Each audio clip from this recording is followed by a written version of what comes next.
हीरा सिंह राणा एक प्रसिद्ध उत्तराखंडी लोक गायक थे। कौन थे?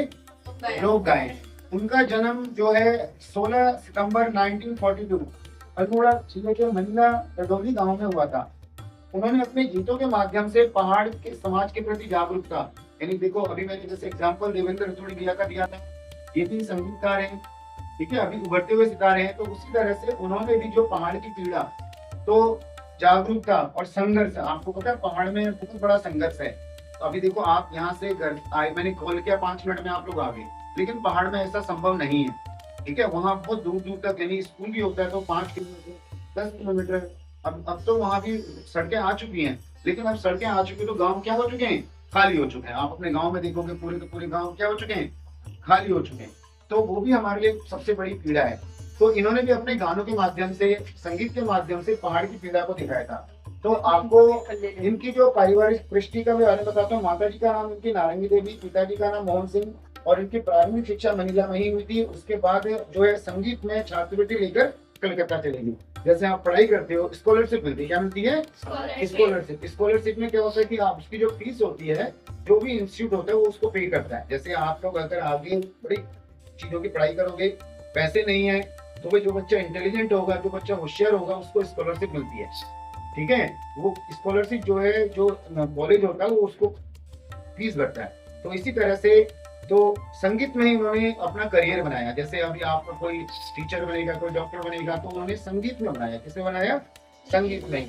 तो यानी 15 साल की उम्र से ही जो है मंचों पर, बड़े बड़े मंचों पर गाने लगे, ठीक है। और इस तरह से उन्होंने गीतों में कुमाऊनी संस्कृति और संघर्ष की भावनाएं, मतलब जिससे मैंने बोला कि संघर्ष है, पहाड़ में एक संघर्ष है, ठीक है। अभी आप लोग तो दिल्ली में आ गए, आप लोगों ने संघर्ष नहीं देखा। अपने मम्मी पापा से पूछना, संघर्ष कितना बड़ा संघर्ष उन्होंने देखा पहाड़ में, ठीक है। तो लोकप्रियता 1980 और 1990 के दशक में उनके गाने, ठीक है। तो जैसे रंगीनी बिंदी और उससे लाल किनारा, फिर हाईरे मिजाजा, और ये अलग अलग तरह के, और पहाड़ के दुखों मतलब एक अलग ही उनके गानों में अलग ही धार दिखती है। तो दिल्ली में, और उसके बाद जो 13 जून 1920 में तो दिल्ली में उनका देहांत हो गया था। तो उनका प्रमुख योगदान जो था उत्तराखंड लोक संगीत को मजबूत बनाया उन्होंने। उनके गीतों के माध्यम से समाज में जो एकता और जो पहाड़ी संघर्ष को उन्होंने उजागर किया, ठीक है। और इस तरह से उनके एल्बम जो था, तो यानी कि जो उनके एल्बम जो था रंगीली बिंदी, रंगदार मुखड़ी, ठीक है, और इस तरह से एल्बम उन्होंने उनकी लोकप्रियता को चार चांद लगा दिए थे। और इस तरह से ब्योली और फ्रांस, और इस तरह से मनिंदर डाणी और प्यार उनके कविता संग्रह, मतलब उन्होंने गाने के साथ कविता संग्रह भी किया था, ठीक है, उन्होंने लिखा था।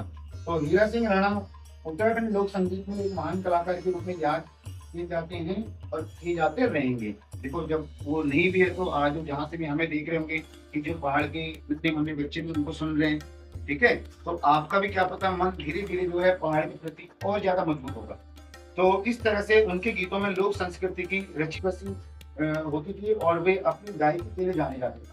तो ये आज जो है हमने हीरा सिंह राणा जी के बारे में, और इसको जो लिखा है कुसुम रावत जी ने, इसको जो है बड़े अच्छे से, देखो कितने मतलब इसको लिखने में भी टाइम लगा है। कुसुम रावत जी के लिए जोरदार तालियां। आज हमारे रावत जी है जो यहाँ गाँव की शिक्षिका है, और इसी तरह से जो हमारी बुढ़ी आंटी भी है जो गढ़वाली शिक्षिका है, तो हमारे मुखिया होती है देवन रतौड़ी जी जो कि लोग गए उत्तराखंड के उभरते हुए सितारे हैं, और साथ में इनके अर्धांगिनी रेखा जी भी है। और सभी प्यारे बच्चों, आप सभी का धन्यवाद।